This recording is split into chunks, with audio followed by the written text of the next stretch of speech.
Welcome back. Thank you for staying with the Hot 7 Nightly News. A dig is being made at the officers of the Royal St. Lucia Police Force who partake in the act of moonlighting. The comments are being made by the Castries Mayor, Peterson Francis, who says city police officers offer an effective service because they do only what they are hired to do, and that is to keep the city safe. Castries Mayor Peterson Francis showed his sharp and witty side on Wednesday as he took a few digs at officers of the Royal St. Lucia Police Force who engage in accepting private paying employment outside of the force, an act also known as moonlighting. During a sit-down with members of the local media, the mayor spoke about the success of city police in the fight to reduce the number of crimes committed in the city. The city police have been lauded by members of the government and members of the general public respectively. Francis said this success is as a result of them doing solely what they were hired to do in the first place. You know why the city police is working effectively? Because they have one job.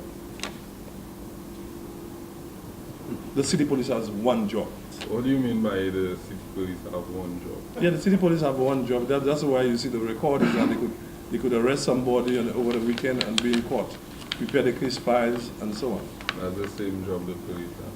Yeah, but well, if you have something competing with it, you believe you'll be in town at 9 o'clock to go to court when you went and sleep 3, 4 o'clock in the morning? So, Mr. Mayor, is that an indirect job at officers who take side jobs? No, I'm not a boxer. I don't take any boxer. No, I'm just telling you, I'm making the point that the city police officers have one job. Is to serve the citizens of this country. The mayor said he is not concerned with what the Police Welfare Association president, Travis Chico, has to say. His top priority, he said, is the word and the well-being of the people. We want to condemn the city police. While we have free shifts, we have a 24-hour service. We have a 6 to 2 shift. We have a 2 to 10 shift. And we have a 10 to 6 shift. Okay? Police officers, we understand that. And we are doing that with 43 officers, which includes management. So, I mean, something that's supposed to be welcome is now looking the city police as turned to be criminals. They're a threat. Why? I mean, I don't control city police. I don't control city police. The person who has the power, the overall power, is the commissioner of police. And people must put that in their mind. Mayor Francis said, like him, the city police are focusing solely on protecting the citizenry as well as visitors to the island. He said Chico should welcome the city police rather than see them as a threat. Reporting for Hot 7 News, I'm Rochelle Gonzalez. Thank you, Rochelle. One of this year's jazz activities is officially coming to Kaimaji, but with it being a residential area, there are concerns about disruption to the lives of residents. A gospel jazz brunch at Shangri-La will be held on the 12th of March at Kaimaji.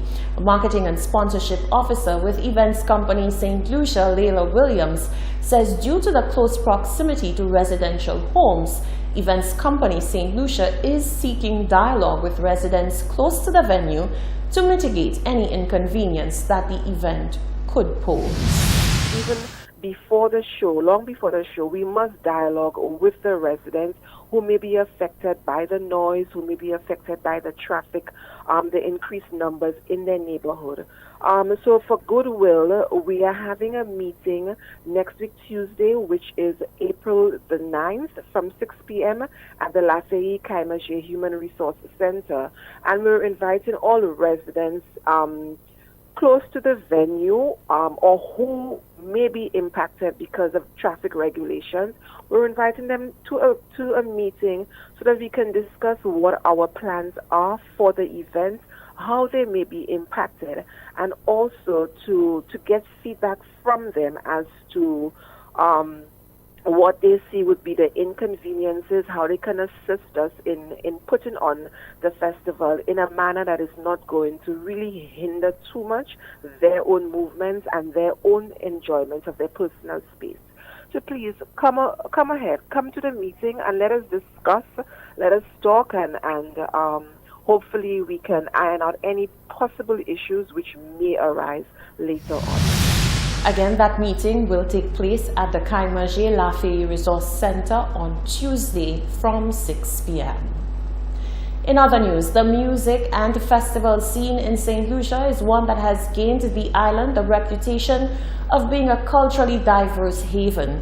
However, with less than excellent ratings given to the Jazz Festival in recent years, many question whether the festival warrants continued investment by the government of St. Lucia. Solange Alfred took to the streets to find out what you think. The topic of jazz has now become a sore point of conversations.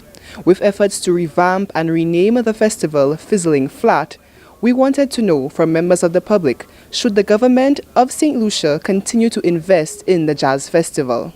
Yes, I believe the government should continue the jazz festival because it brings in income to the country and tourism. It's a very good thing. I think they should keep doing it every year. Well, to be honest, if the jazz festival is profitable, they can invest in it. If the other one, they come with their new one, is profitable, they could fuse the two of them together and get a bigger response, a bigger benefit.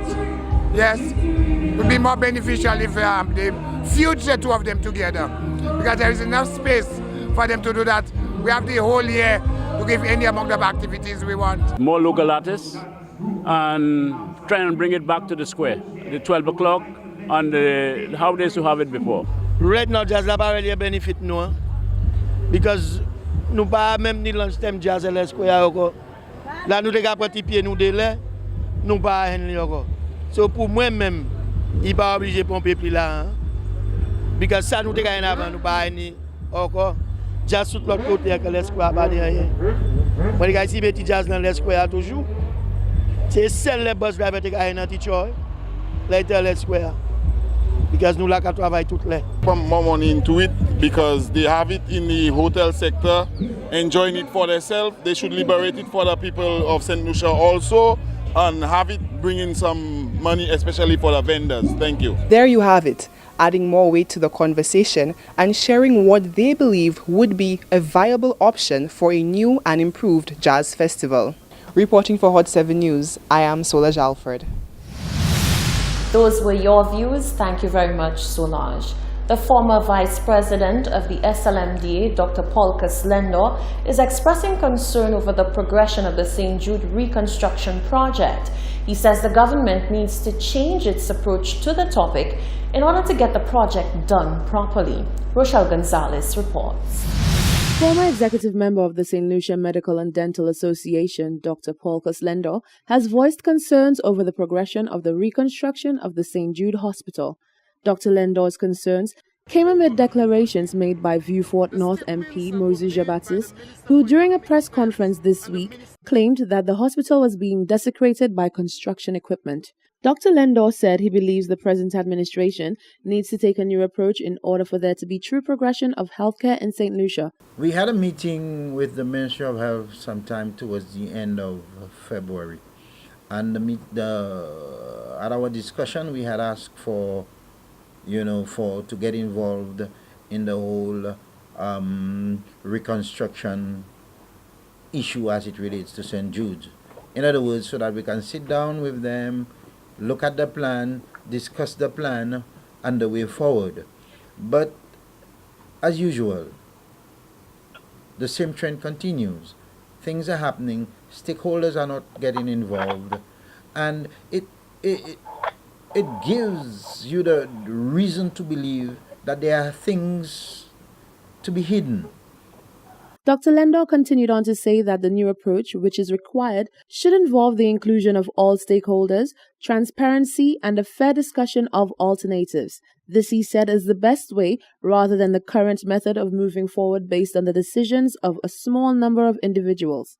From what I'm understanding, the same individuals who did the audit, the forensic audit, are the very same individuals who have been assigned a contract to reconstruct the St. Jude's plant.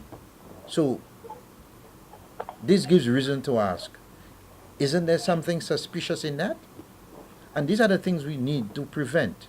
If there is broad-based discussion, broad-based consultation, and we come to consensus, it would allow for a better way forward as it relates to healthcare. A completion date is yet to be given for the South-based hospital. Reporting for Hot 7 News, I'm Rochelle Gonzalez. Thank you, Rochelle. This is the Hot 7 Nightly News. When we come back, the PMA UNESCO Club is launched, and talented men and women come up to set up their booths to showcase their products and services as part of a youth expose. These stories and more when we return.